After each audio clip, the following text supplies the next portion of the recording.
I wanted to ask you guys something. I saw the ending of the White Lotus. So I saw the ending of the. Oh, I have not seen it yet. Okay, I'm not going to spoil it. I'm not going to go into spoilers. That's Okay. not the point of this. But I saw the ending of the show. Um, Season 3 was 8 episodes. Season 2 I think is 7, and season 1, the one that you watched, Jack, it's 6. 6. So every season has exponentially grown. Um, I want to ask you guys this, and I'm going to let you guys go off. Okay, what is the point of television? What's the point? What's the point?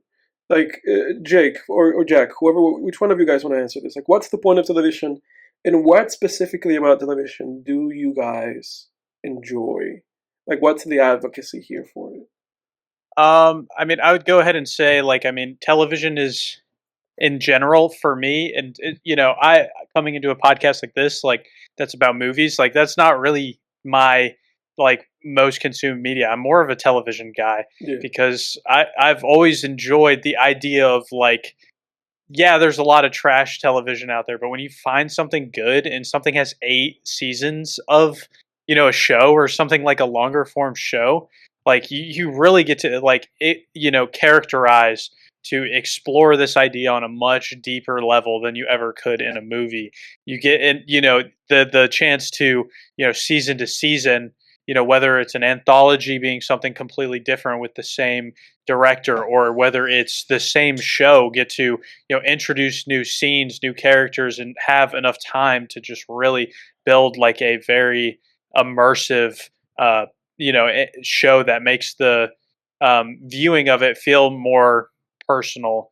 I also feel like the hype behind having TV show where like White Lotus, even though I wasn't current watching it and I started watching it, kind of behind the 8 ball, and because season 3 came out, I remember, just Game of Thrones, when that show was airing, just the hype and just the feeling, of every week just being psyched to just like sit down to watch it and then just to be have something to look forward to the next week.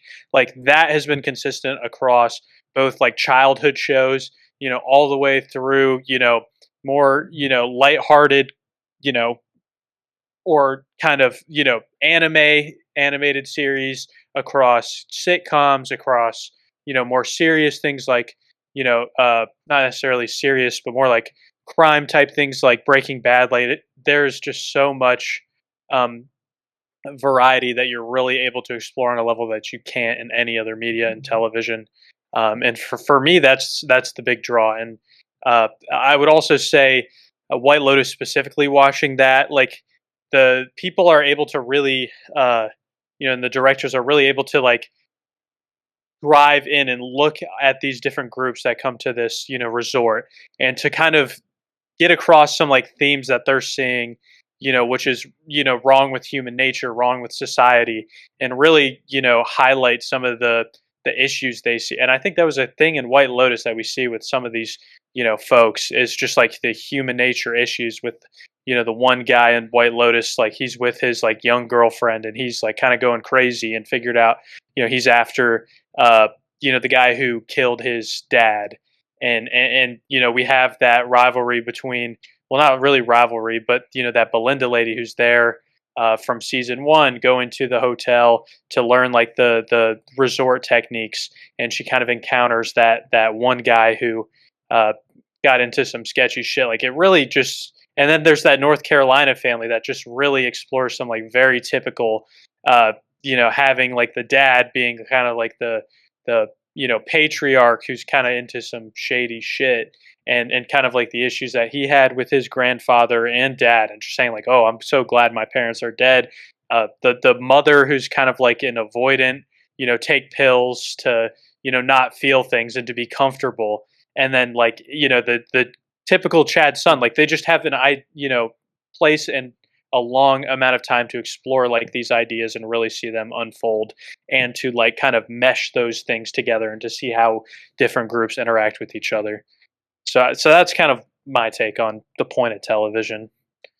Yeah, I mean, for me, it's like It's the long-term storytelling. Mhm. Like I've still been making my way through How I Met Your Mother, and it's just incredible. Like the long-term storytelling of that show. Um, yeah, I would say that's the draw. Like you get to become close to these characters. Um, like I don't know. Like I always talk about Better Call Saul or Breaking Bad, and it's like I just feel close to those characters. Um, in a way that I don't feel as close with characters from movies, I guess. I mean, there's a few exceptions, but you just don't get to spend time as a factor, and the amount of time you spend with people, or in this case, fictional characters, matters Mhm. in terms of how close you're going to feel to them. And it's just that long term storytelling, man.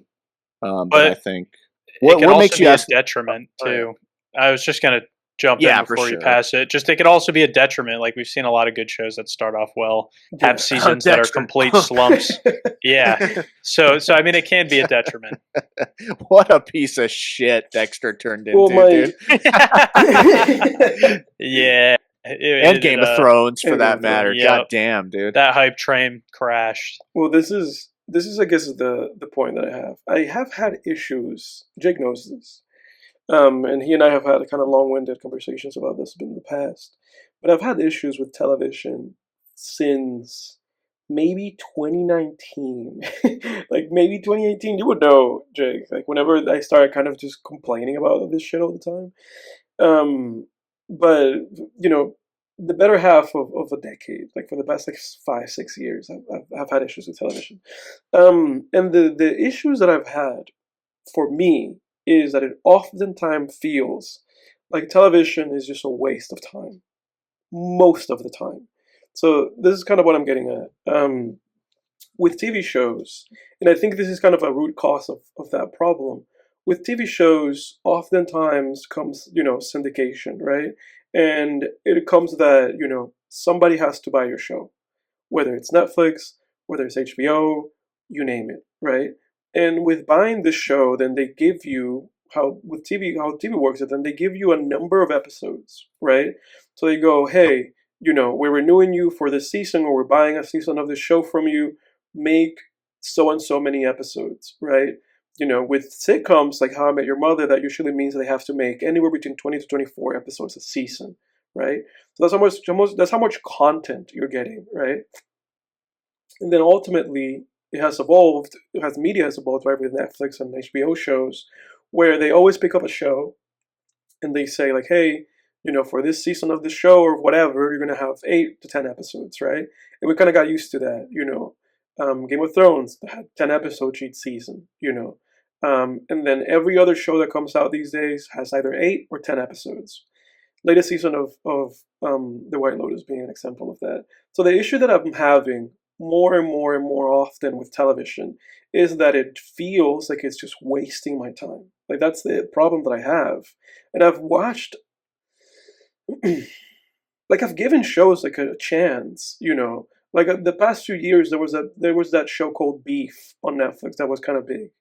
And I Oh watched yeah, yeah. like 4 of those 8 or like 10 episodes, and then I stopped, because at that point I had invested about 4 hours of my time, and I realized this show's wasting my time, like Yeah, it's a show that could be a movie. It's an exactly. idea That's what that I'm trying to lends say. itself to film. That's what I'm trying to Yeah. say, And then it was the same thing with a show like The Walking Dead. When The Walking Dead was on TV, I Oh gave my up on The god. Walking Dead. Like I Oh dropped yeah, it. yeah. I We think we I all feel like did. that is a shared experience. Yeah. Oh yeah. It, Whoever didn't give up on Walking Dead, I have yeah, questions right. for you. Like, how my did you stick dad with it? my dad Really? Oh held my on god. for a long time, You man. should He go. You was Yeah. should go into the show. seasons after. I think your dad still gave up though. He wasn't Really? No, He he gave all the up. did Okay, give way up. good. into it. He did not Yeah. ride that train to the end, but he damn well tried.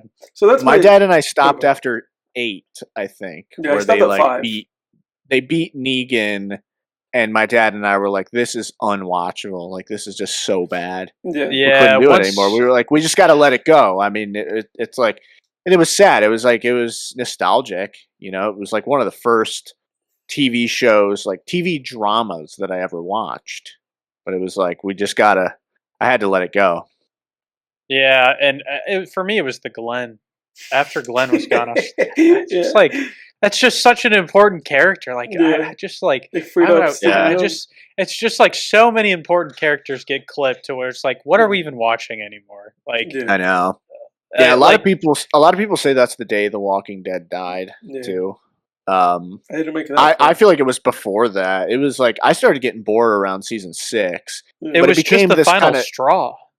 yeah, it became this ritual for my dad and I. Like even by season 5, it was pretty much. Yeah. No, even like halfway through season 4. I think really where it got shitty was like after the governor. It was like once the governor was done, it was like clearly they've just run out. Yeah.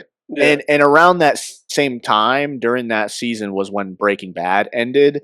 So we were all like, if you were watching both of those shows at the same time, you're like, you're just like seeing this degrees you've of been quality. spoiled with Breaking Bad and how awesome that show was, and then you like try to watch season 4 of The Walking Dead after the governor storyline was over, and it's like, oh my god, this is the quality. The disparity in quality was so clear, you know. Mm-hmm. But yeah, I mean, same with my girlfriend is on the final season of Dexter, and like her and I were talking about it, and she's like, yeah, it's like pulling teeth. I mean, it's so bad. Yeah. Like that show shit the bed so damn bad. Yeah. Even like season 7, Jack. Remember like season 7 where he's he's in the tangle with that mob boss and everything. Like it's like that Ukrainian mob boss. I remember being like, oh shit, this will be dope. Like Dexter and a Ukrainian mob boss in an entanglement. That'll be fresh. And it was so lame. I just remember I tried to rewatch some episodes last year when Dexter first came to Netflix.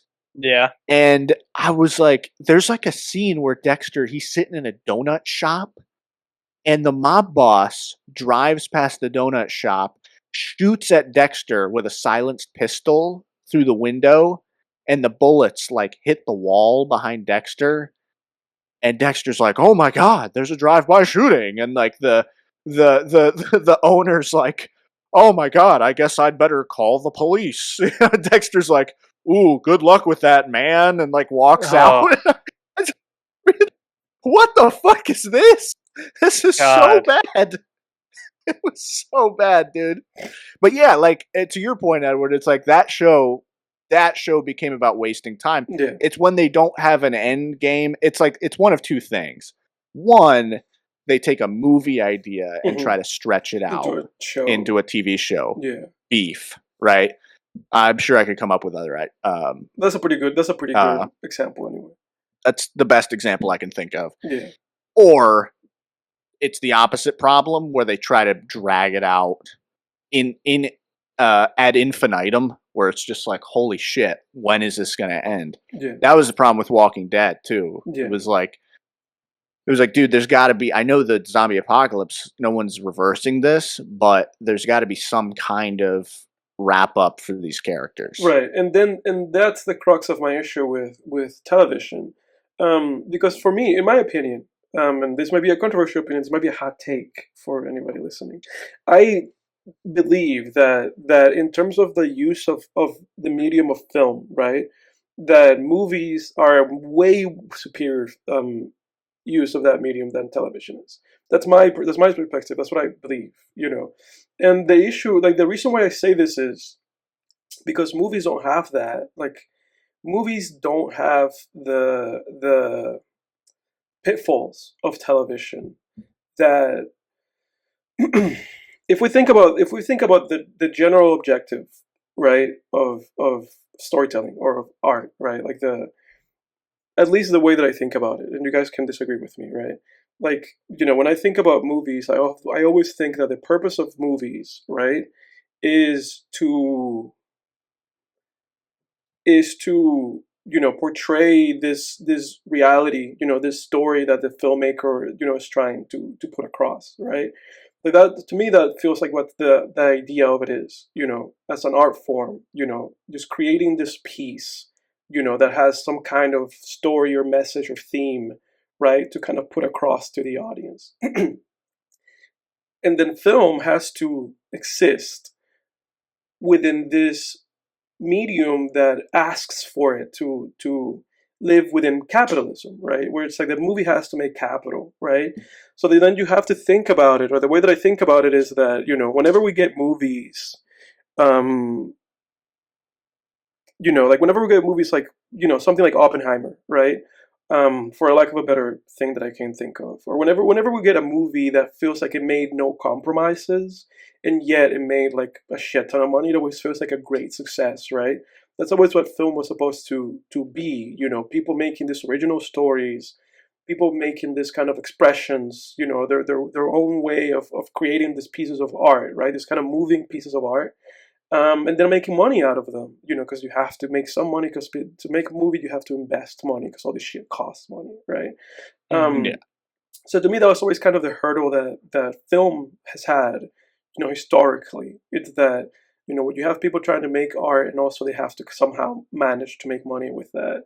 And then the issue that I have with television is that I feel like television has even more pitfalls, because then television has so many cooks, right? Film already struggles with that. But then with television, I feel like you struggle with that to an nth degree, because you only have shows like Breaking Bad and like Better Call Saul, like once in a while, you know.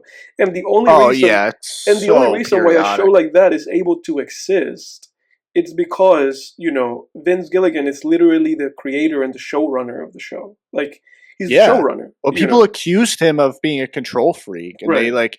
they addressed that in an interview, and he was like, "I mean, yeah, I want to control my vision Right. for the show." He was like unapologetic about it. Yeah, and that's the thing, and then so ultimately, Breaking Bad and Better Call Saul end up being like 5 seasons, which is rare, Yeah, because they have an end game. They know where both of Exactly. those characters are going. Exactly. And that's the issue that I have with television, that it's like, for a TV show to be truly great, it's like one in like 20 TV shows, It's like Yeah, such a no, rare it's true. feat to have like a great TV show. And that's the issue that I've had. That's the issue that I've had with television. Because even with a show like How I Met Your Mother, right? It has like 9, 10 seasons.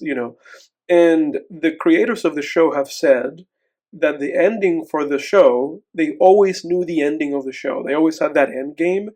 Yet, hmm How I Met Your Mother stretched for 9, 10 seasons. Why was that? Because Yeah, they kept making money. Like that's the problem I have with go that ahead. show, man. Well, go ahead. I want you to finish. I don't I want was to gonna cut you off. say, because they kept making money, because one of the biggest and largest pitfalls for television, outside of the fact that television is, bar none, the most producer heavy like medium that film has, meaning that executives and showrunners have more power than anybody, in film, like in television, more power than anybody, more power than the directors. The directors are just work for hire guys, and the writers are just fucking work for hire guys. Like, if you get a writer that's also the showrunner, that's when you get great TV shows. But for the most part, that's not the case. And then the biggest issue, again, like I feel like the biggest pitfall for television is the fact that all of those people, not only the network, but all of those people have to make money. Everybody, all the actors, all the staff, everybody involved. And that the reason why shows like, The Simpsons is still going on, and The Big Bang Theory went on for like 15 seasons, and My How I Met Your Mother went on for 9 seasons, it's because all those people are fucking collecting paychecks. It just becomes their livelihood. Every season of that show, Neil Patrick Harris is collecting like $250,000 per episode. So is all the Yeah, main cast. So are the creators. So Dexter there's was making $350 per episode. exactly. So there's Michael C. Hall, the there guy is who played no him, incentive, 350 grand per dude. That's episode. Dude, crazy. there's no That's what I read, incentive. at There's least. no incentive to end those shows. So I guess like the end of this kind of tangent that I've had with television is that television is ultimately, far and beyond, the most like making money is the goal version of any film medium that we have. That's just the goal. Most of the time the goal is just, we're gonna make money. Jake, go ahead. Yeah, they're stretching it out. Yeah, for sure. Yeah, I mean, oh shit, We're talking I lost about what I How I was Met gonna Your say. Mother, like the issue that you had with it. Oh yeah. Thanks. The issue that I have with How I Met Your Mother, like I still love that show, and Yeah. I'm plowing through it because I really I dig the long term storytelling of that show. The thing with that show, it's almost like you have sort of these key episodes every few episodes per season, and the rest is fluff. It's like, do some of the fluff episodes are some of the fluff episodes still entertaining? Yes. Or really most of them are still pretty entertaining. Yeah, of course. They each work as kind of these short films. Do they still provide insight into the characters? Yeah, they're still good. But sometimes I do get tempted to like skip certain episodes because I'm like, we're not going anywhere in this. It's just an episode about how Barney, like, has this new scheme to get women to sleep with him, or he can't part with his suits. And I don't have to tell you this, but you know that there's going to be the amount of those is going to increase dramatically. Oh yeah, and then revisiting old plots and going in circles, like that's going to dramatically expand. Well, something that's driving me crazy about that show, dude, is they hold on to these, they overuse certain plot elements because they're easy and convenient and they lead to more episodes. Yeah. One thing that's driving me nuts about How I Met Your Mother is how often the gang, Barney, Robin, Lily, Marshall and Ted keep secrets from each other. I got to a certain episode and I'm like, you guys are fucking assholes. You guys just keep secrets from each other like every episode. Can they think? I'm like watching and I'm like, can they think of some other way to have plots? Because these motherfuckers, who needs like there was an episode, I watched that episode where it was revealed that Lily like broke up 3 of Ted's relationships over the years, and I was like, I'm getting to a point, and like I think in the same episode there was like another secret being kept between 2 characters, and I'm like, who needs enemies when you got friends like this, dude? Like, holy shit. You can't trust any of these people. These are all, like, horrible people. I mean, so yes. I agree with you to an extent, Edward. Yeah. I will say the strength... here's the way I would put it. Television is the most misused artistic medium, or one 100%. Of the most misused. Yeah, they're all misused. Sure, like, every artistic medium is misused. Like, of course, because like you look at something like music and it's like, oh fuck, we have guys like Lil Xan or like there's some misconduct, some professional malpractice going on in a lot of mediums, but television is definitely, there's a lot of like malpractice, I would say, but yep. When it hits, when you have like a clear vision for where you want to take these characters, because that's what makes Better Call Saul and Breaking Bad so good. Using those shows as an example again, it's like both of those shows. Walter White, the original premise, we're going to take Mr. Chips and we're going to turn him into Scarface, right. And it was like they had that end game and then Better Call Saul, we already know where Saul's going character-wise. It's like we're taking this, con man with a heart of gold and turning him into a scumbag of a human being, and that's the strength of both of those shows. They didn't know all they claimed to have not known all the details, and I believe that, but they knew the end game. But you look at a show like Walking Dead, and one thing that I noticed about Walking Dead I was like, Rick keeps zigzagging. He's going through, there's no overarching character arc. It's reverse arc. So he's like such a frustrating character to yeah, follow it's him. Like one season he goes dark, and then the next season is him going from dark to light. Right. It's like you have a positive change arc, and then a negative change arc, and then a positive change arc, and it's like, holy shit, like, take this guy in one direction or the other, So yeah, I mean, yeah. I think I'll say, Edward. Oh, go ahead. Do you want to finish up, Jake? I was just gonna say, or you have characters that never change at all, like Dexter, which is again, well, Dexter changed it a little bit, but the point, the Dexter was a character where ultimately it was like this character is sort of a drug addict. That's how I always looked at Dexter's character. I was like, this guy's a drug fiend. At the end of the day, he's never going to stop doing what he's doing. Right. And but then again, the issue is like, for how long? That was the problem with that show, because by the time you get to season 5, they're clearly building toward an end game. And it's like at the end of that season, they were like, we still want to be employed. Mm-hmm. So they were like, get him out of another jam and let's keep it going, and it was like, fuck, man. You're gonna say, Jake? Yeah, I was just gonna say, I think I'm seeing what like your struggle with TV is, and correct me if I'm wrong, but I mean, if you're looking at like TV movies like as an investment of time and like what's the most enjoyment you can get out of your time, I think that you're probably on the right track. That movies are probably consistently going to give you a more satisfying stream of like enjoyment. Right. But I do think when you find a TV show that is masterclass, that is done really well, that ceiling that it's able to have is just so much higher. Yeah, for sure. And so maybe it's more pick and choosing Yeah. and really being selective like you are, and watch a couple episodes. I do that. I watch like with anime. Like I'm a big anime watcher. Like I'll watch pretty much any anime that's coming out each season for like 2 or 3 episodes. Then I'll be like, this is, even if it's stupid, I'm like, this is trash. This is trash. This is So you'll trash. figure out what And you're then I'll gonna hold on drop. to like the couple that I like, Yeah. and that's the only way I can really sustain it. Because I mean, it's just like Yeah. otherwise, then you end up just having a ridiculous time commitment. Yeah. Because But I will say too, I think that movies is probably just more sustainable and more yeah. reliable. I will say to I guess add another element of distinction for me, right, is that I am always someone who is more interested, like oftentimes I just want to see what kind of connection I can have with the work and with the people behind the work, you know. And by that I mean is that often I'm looking just for singular people behind projects, you know. Like I want to watch a Luca Guadagnino movie because I know it's like, well, it's Luca Guadagnino and it's his movie. You get what I'm trying to say?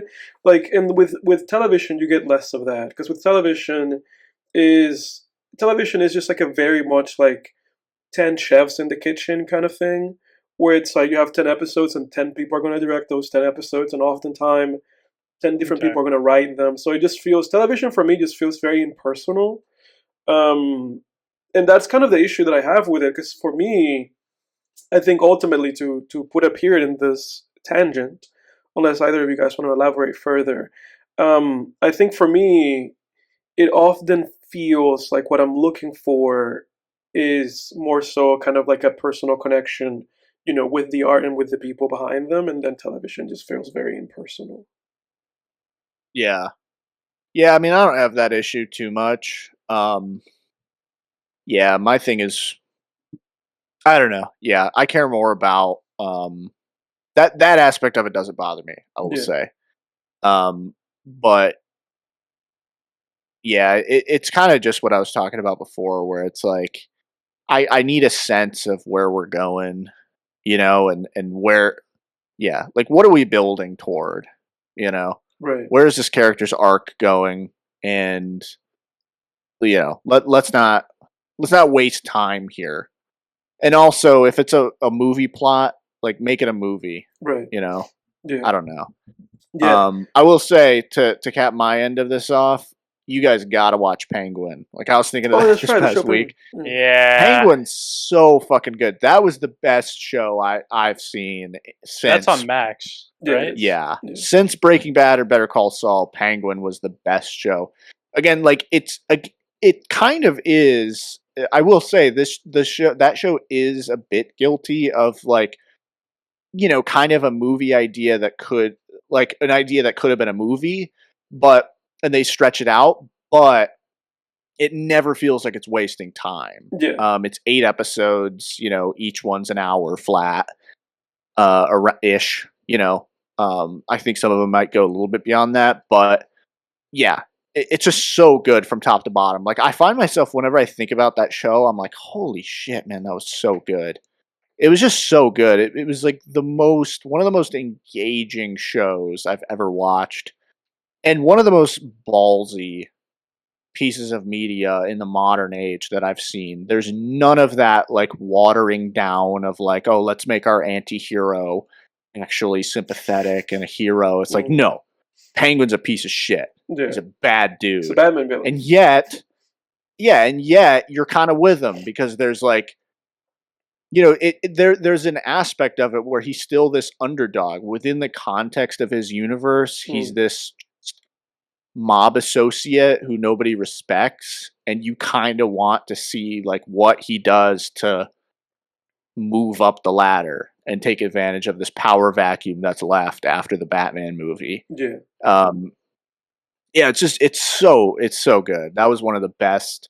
That was like it felt like a classic 90s gangster movie in the modern day, where it really just felt like I was watching Scorsese or something, like in the modern age, which is so rare nowadays. Like everything's so watered down these days, I feel like. Yeah.